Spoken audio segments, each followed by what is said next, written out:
Bienvenue sur le podcast Légitime, le podcast déculpabilisant pour toi qui t'es déjà senti trop ou pas assez.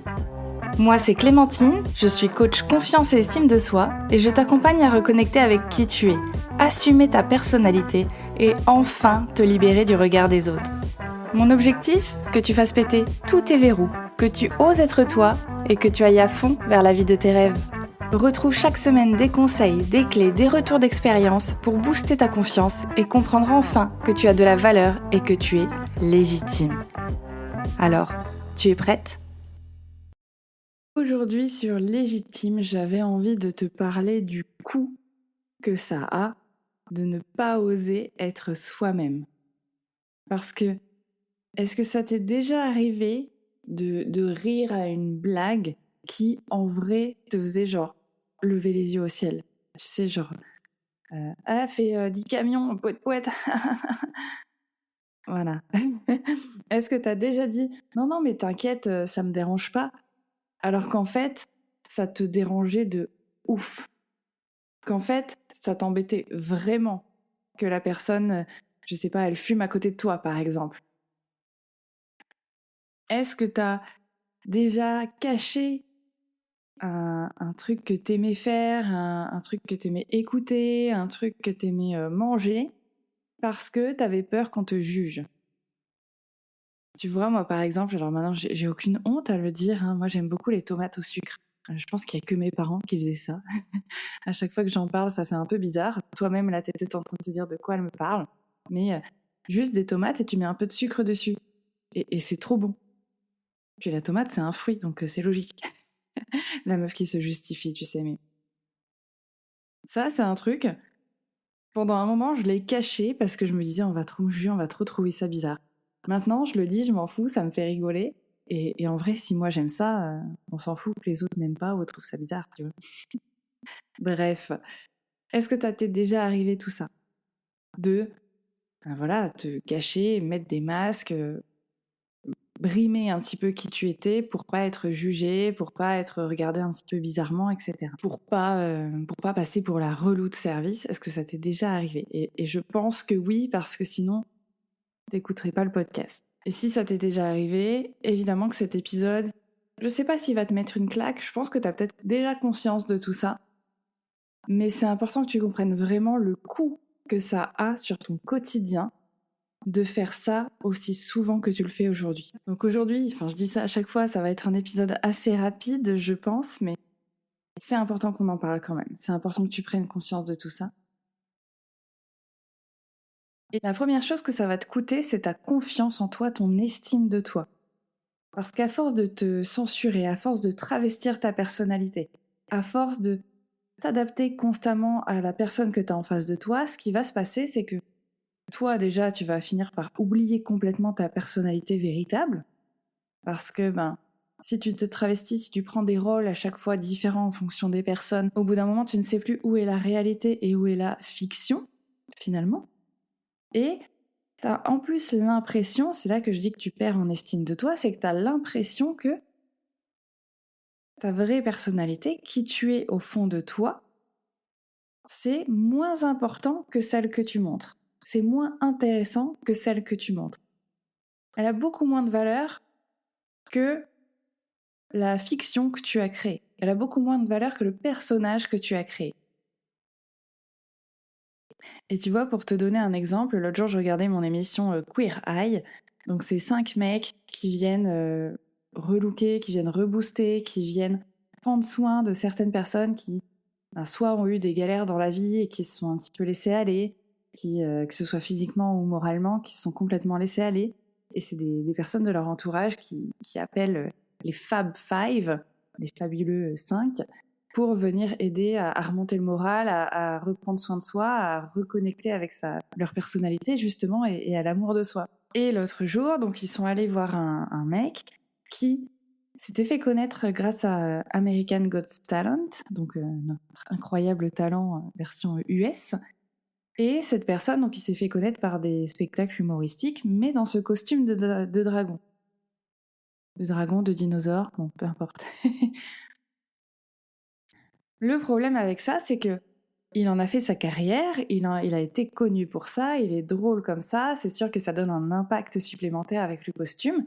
Et il a fini par se dire que sa personnalité dans le costume était forcément plus intéressante que lui, presque j'ai envie de dire mise à nu, quand il n'a pas son costume.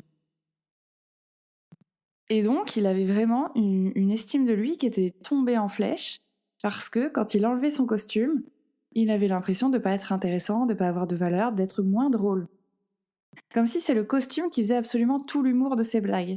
Comme si c'était le costume qui lui donnait de l'importance, lui donnait de la valeur. Et ça, c'est terrible parce que du coup, il n'osait pas enlever son costume, ou alors même quand il l'enlevait, il créait des fringues, il allait se faire créer des fringues avec des rappels du costume pour qu'il soit toujours un petit peu déguisé finalement. Pour pas perdre cette carapace qui était le costume.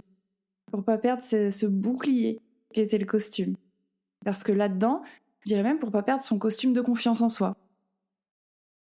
Parce que quand il était dans le costume, ok, là il était, alors je sais plus son nom de scène, mais on va dire Francis le Dragon, et donc là il avait de l'importance. Quand il enlève le costume, il avait l'impression que c'était Francis la sous-merde qui n'intéresse personne. Alors qu'à côté de ça, il avait sa femme qui le soutenait de ouf, qui l'aimait avec ou sans costume, enfin elle l'aimait pas pour le costume, elle en avait rien à foutre du costume, elle aimait la personne. Mais pour ça, comme il avait l'impression qu'il n'avait pas de valeur sans le costume, il l'enlevait jamais, donc au niveau du style vestimentaire, bon bah c'est quand même pas le plus glamour, le plus séduisant, le plus impactant d'être toujours en costume de dragon, on va se mentir. Et deux, en fait, ça le bloquait aussi dans l'évolution de sa vie personnelle parce qu'il n'osait pas demander sa femme en mariage, parce qu'il avait peur, limite, qu'elle accepte pas, parce que, voilà, il se sentait pas suffisamment intéressant pour qu'elle se marie avec lui. Alors que ça faisait déjà, je crois, plus de 10 ans qu'ils étaient ensemble. Donc, tu vois l'impact que ça a de porter un costume tous les jours. Alors évidemment, tu t'habilles peut-être pas en dragon tous les jours, mais peut-être que tu mets un masque tous les jours de la meuf super souriante, super confiante, qui est là pour tout le monde, qui fait jamais la gueule, qui se plaint jamais. Mais si au fond de toi, il y a des moments où ça va pas, si au fond de toi ça te représente pas, si au fond de toi tu aurais envie de montrer autre chose, mais que tu ne le fais pas, au bout d'un moment tu te retrouves complètement déconnecté de qui tu es vraiment, t'oses plus agir pour toi, t'oses plus agir sans ce costume, et c'est là que tu te sens complètement déstabilisé si à un moment donné on vient ouvrir un petit peu la carapace, ou qu'on te demande justement de t'ouvrir, tu ne sais plus comment faire. Tu perds confiance en toi, tu perds en estime de toi, et on entre dans un cercle vicieux où tu vas toujours essayer, soit constamment de renforcer le costume pour ne plus être vulnérable comme ça, soit constamment essayer d'aller chercher la valorisation à l'extérieur pour te prouver que ah bah oui, mais voilà, quand j'ai ce costume-là, on m'aime bien, donc je vais continuer comme ça. Sauf qu'à chaque fois, ça met des petits coups de couteau dans ton estime de toi, et que ça a un impact assez nocif, quoi. En fait, quand t'es coincé dans ton personnage, t'oublies que sans ton costume, tu restes quelqu'un d'exceptionnel, tu restes quelqu'un d'intéressante, tu restes quelqu'un qui mérite d'être aimé. Et ça, c'est terrible. Deuxième coup que ça a de ne pas oser être toi, ça va un petit peu avec tout ça évidemment, c'est que ça te coûte complètement ton énergie. Parce que faire semblant constamment, c'est épuisant. Tu te rends compte, il faut toujours réfléchir à ce que tu vas dire, toujours faire attention aux réactions des autres, toujours faire attention à comment tu vas te comporter, toujours faire gaffe à ah, attention, là j'ai un cheveu qui dépasse, là j'ai un bouton, on va me juger, il faut absolument que vite je trouve une solution. Ou alors, attention, je vais quand même pas prendre la parole en réunion parce que là, si je dis une connerie, ça va pas le faire, on va me juger, ça va me retomber dessus, alors surtout, je ne vais rien dire. Ou alors, ouh là là, faut pas que je vexe Michel quand je vais lui dire qu'il a mal fait son travail, parce que, voilà, il va être blessé, il va être déçu, ça va avoir un impact sur notre relation, je peux quand même pas oser dire ça, donc il faut que je pèse mes mots. Surtout qu'il est assez susceptible, donc il faut que je pèse mes mots, il faut que je marche sur des œufs avec lui. Oh la vache!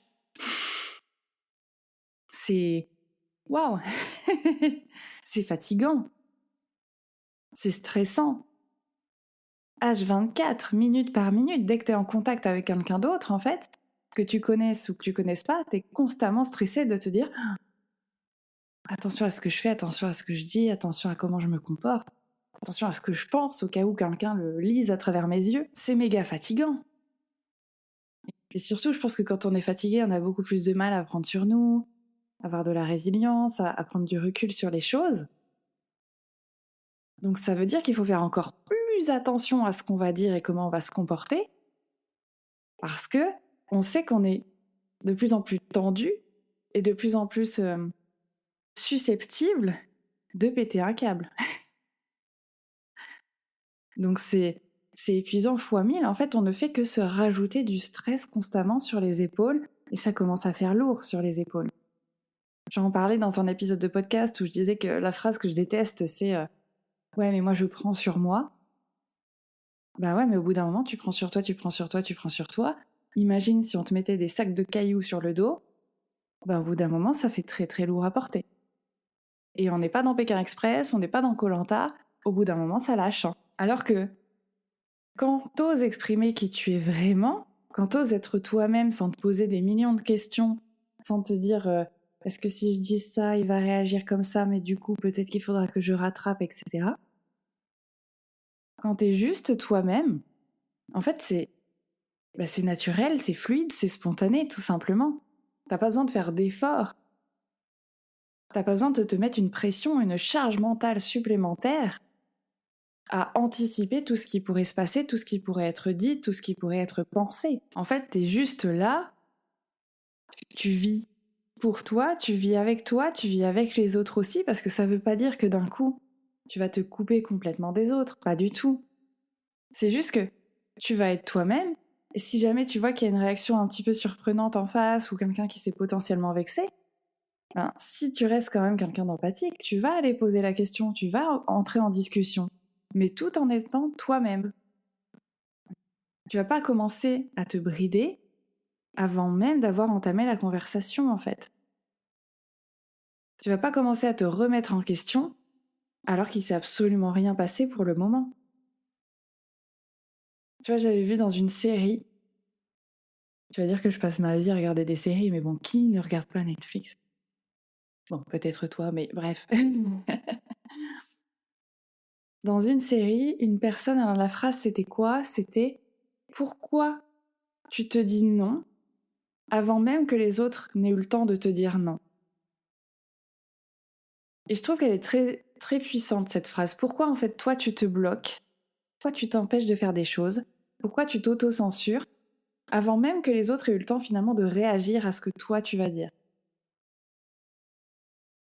Pourquoi t'anticipes un non? Pourquoi tu te stoppes toi d'abord avant même de laisser une chance aux autres?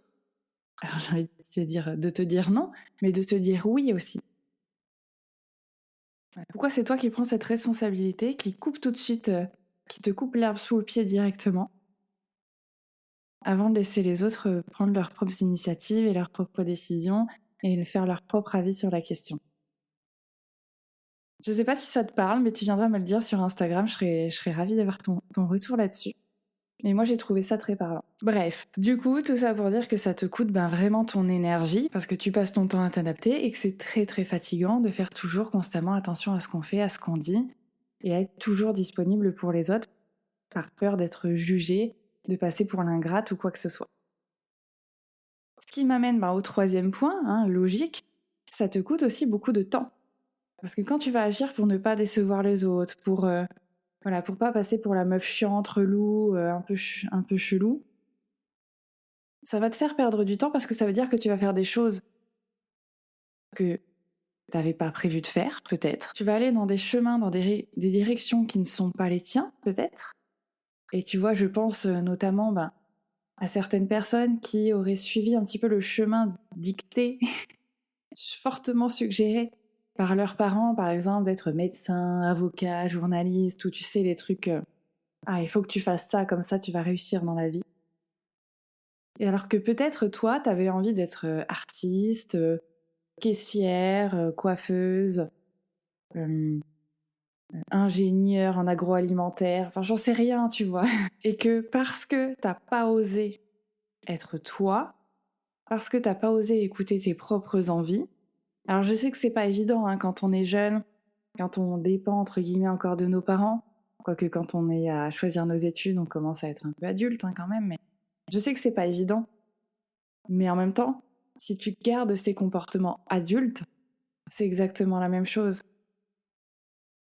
Tu vas finir par peut-être faire des enfants alors que t'avais pas spécialement envie, mais que tu te disais ouais mais si je veux garder mon conjoint.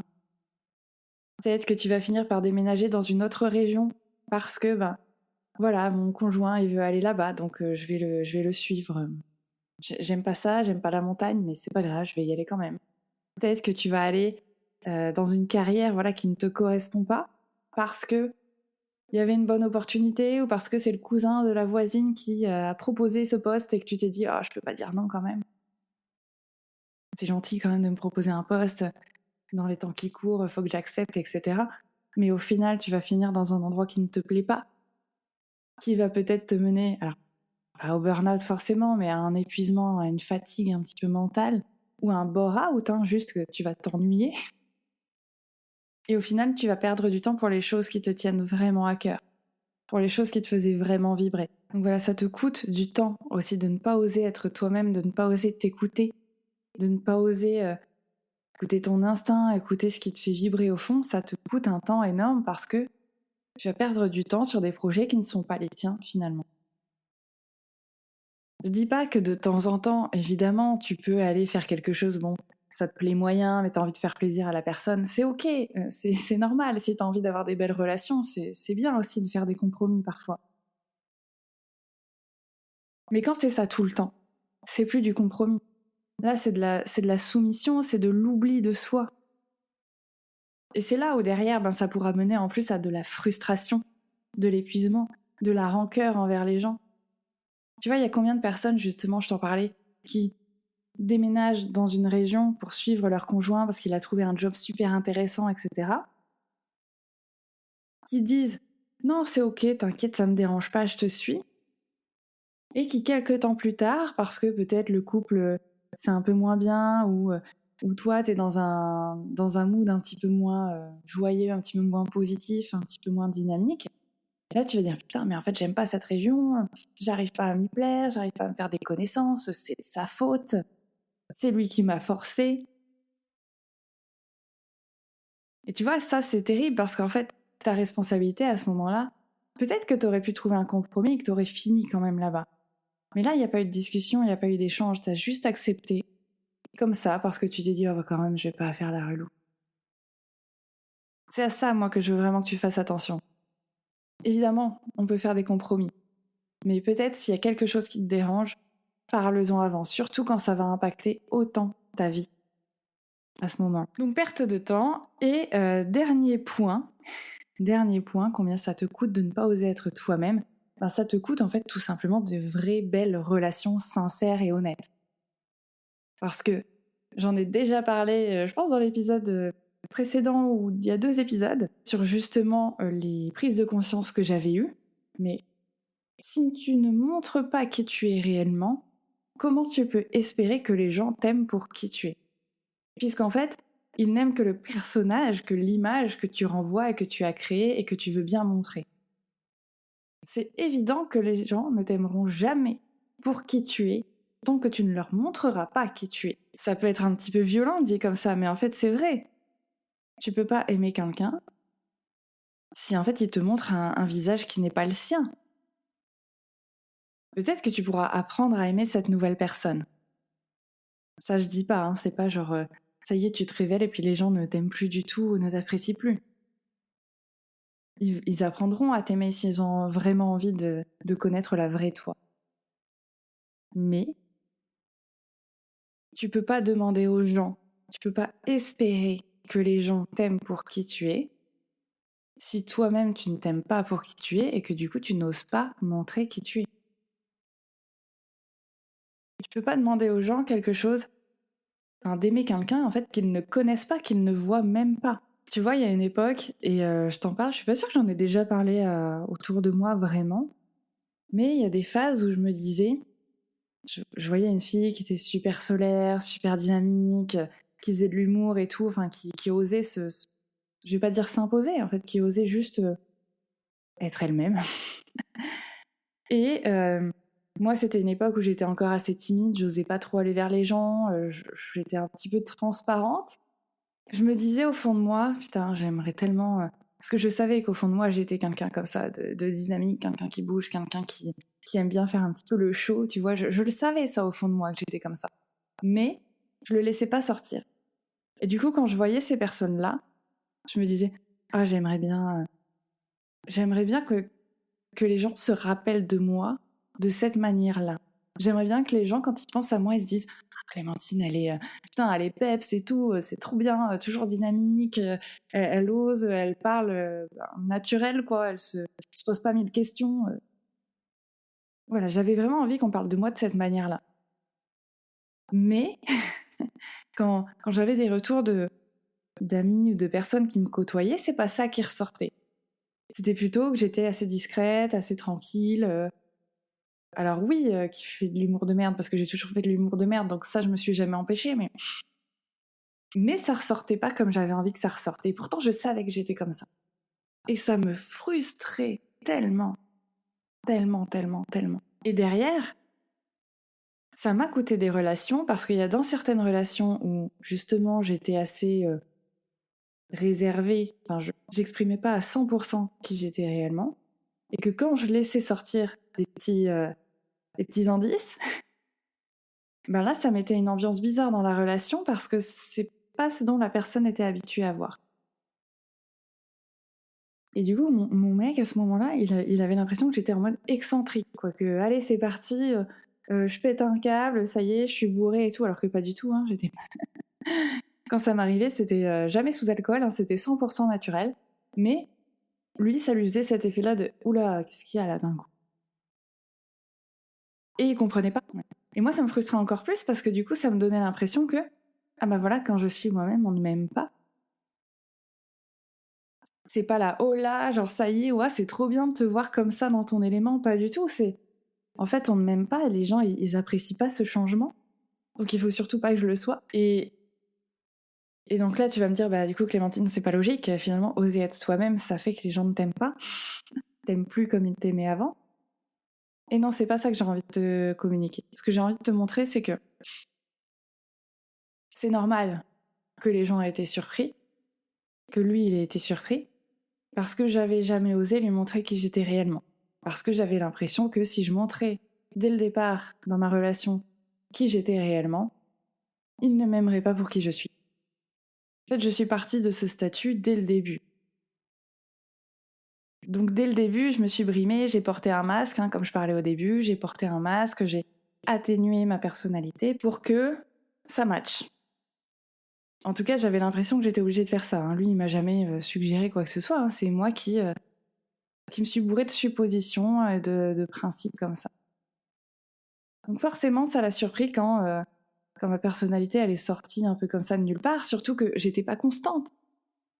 Donc ça faisait vraiment bizarre, ça faisait vraiment comme un lapin qui sort du chapeau, quoi. Genre, coucou! Et ça repartait. Donc c'est normal que ça ait été bizarre pour lui. Mais derrière, plus j'ai avancé, plus j'ai essayé d'exprimer ma personnalité parce qu'en fait, j'en avais tellement marre, j'étais tellement à bout qu'il fallait que ça sorte. Oui, ça m'a coûté ma relation parce que lui, derrière, il a pas su gérer. Que moi aussi, je me suis rendu compte de plusieurs choses par rapport que la relation, elle n'était pas sincère. Enfin, on pouvait pas dire qu'elle était authentique et honnête puisque j'avais menti finalement depuis le début. Pas menti, genre inventé des choses, mais finalement, si je montre pas qui je suis réellement, c'est une forme de manipulation, hein, de mensonge envers l'autre, hein. Je te dis pas tout, je te dis pas la vérité sur qui je suis vraiment.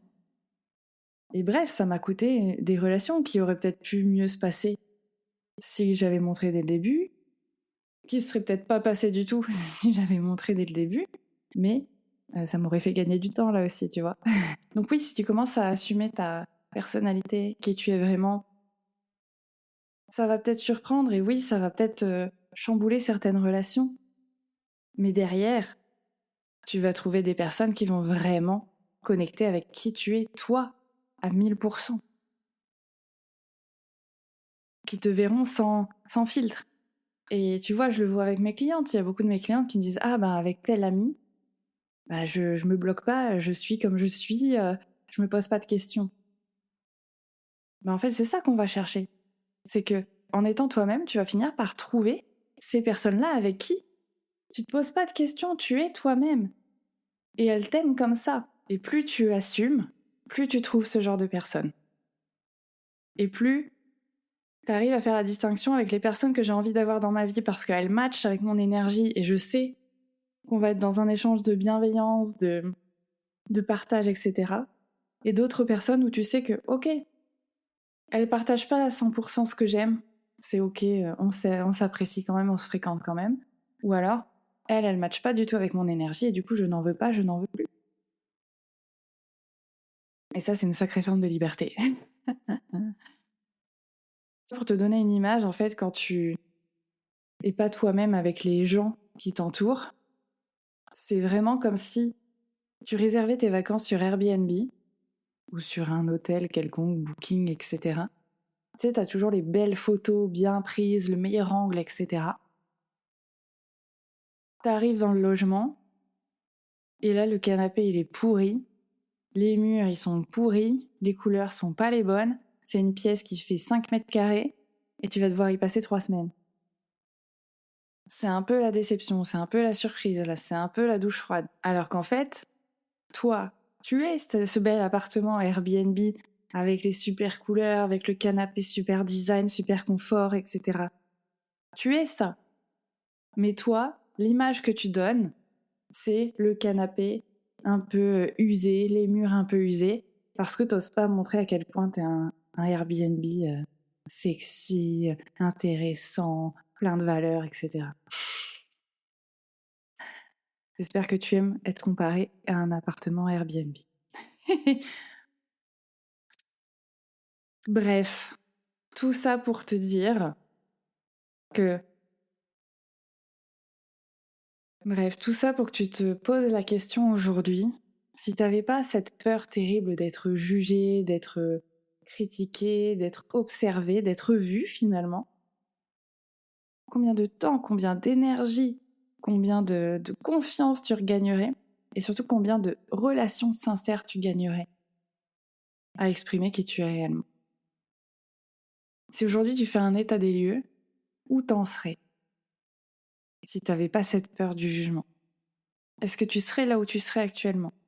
Est-ce que tu fréquenterais les gens que tu fréquentes actuellement? Pose-toi la question. Et maintenant que t'as capté que probablement ça coûte quand même assez cher de pas oser être soi-même, ce que je te propose c'est voilà, déjà de réfléchir à ça. Si la prochaine fois que tu fais quelque chose qui n'est pas vraiment toi, qui ne vibre pas avec toi, qui ne résonne pas avec toi, demande-toi pourquoi tu fais ça. Déjà, premièrement. Et deuxième chose, je t'inviterai aussi, toute petite étape, je te le dis toujours, petit pas par petit pas, même micro pas par micro pas, tant que tu avances un petit peu. Mais réfléchis là à un sujet, alors voilà, les relations, apporter un nouveau style vestimentaire, réfléchis. Quelque chose que t'oses pas faire, que t'oses pas mettre, que t'oses pas dire. Et essaye de trouver une toute petite action où tu vas pouvoir modifier ça. Tu vois, si t'as envie de mettre plus de couleurs dans tes fringues, je te demande pas d'un coup d'être en rose pétant de la tête aux pieds, mais peut-être mettre un petit accessoire, une boucle d'oreille, juste pour tester, juste pour voir toi comment tu te sens. Et voir comment les autres réagissent. Et probablement que tu verras que c'est beaucoup moins flippant que ce que tu imagines. Et troisième possibilité, troisième pas,